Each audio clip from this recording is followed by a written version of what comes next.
ఇక్కడ నీకు బాగా అంటే నీకు అన్ని ఎక్స్పీరియన్స్లు ఉన్నాయి, ఇప్పుడు నువ్వు you are the best for all.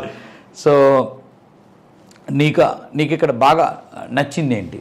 నచ్చింది ఏంటంటే ఫస్ట్ ఆఫ్ ఆల్ యాక్చువల్గా ప్రామిసెస్ అంటే ఆర్ఎన్ సార్ సబ్జెక్ట్ అనేది తెలిసిందే, అందరికి తెలుసు ఆర్ఎన్ సార్ ఎలా టీచ్ చేస్తాడు అనేది, అది ఒక లెవెల్.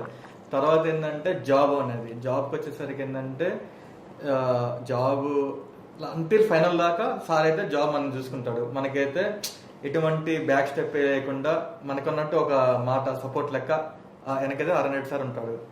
దాని తర్వాత ఇక మనం అంతా మన మీద ఉంటుంది. సార్ ఇచ్చినా కూడా మన ప్రయత్నం మన ఇంటర్వ్యూలో బాగా చేయాలి.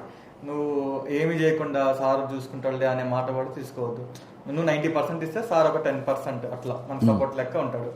నాకు తెలిసినంత వరకు అయితే సార్ ఇక్కడ ఇంటర్వ్యూస్ బాగా నచ్చినాయి. ఇంటర్వ్యూస్ చేయడం కానీ, ఇంటర్వ్యూస్ పెట్టడం కానీ, మళ్ళీ ఎన్ని ఇంటర్వ్యూస్కి ఓకే అదే నేనేమనుకుంటా అంటే అది నేను ఇంటర్వ్యూస్ అటెండ్ అవుతున్నా మనది సార్ పక్కన పెడతారా అనేది ఒక్కోసారి కూడా వచ్చింది.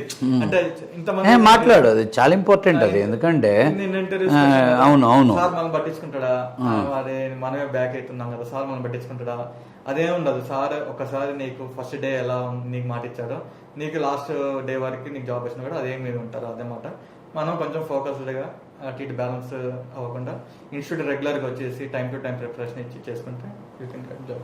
డెఫినెట్గా ఇప్పుడు Day 1 జాయిన్ అయ్యేటప్పుడు మనం ఎలా ఉంటామో జాబ్ ఇప్పించే చివరి రోజు వరకు కూడా అలానే ఉంటాం. మధ్యలో మీరు డైవర్ట్ అవుతున్నప్పుడు పక్కకు పిలిచి పర్సనల్గా పిలిచి వార్నింగ్ ఇవ్వటం, బెదిరియటం, స్ట్రాంగ్గా చెప్పడం, టీచర్ ఏం చేయాలో చేస్తాం. ఇక్కడ నాకు నచ్చింది కూడా మోటివేషన్ అనమాట. ఎప్పుడైతే మన కాన్ఫిడెన్స్ లెవెల్ తగ్గిపోతుందో సార్ ఇక్కడ సంతోషంగా మోటివేషన్ బాగుంది.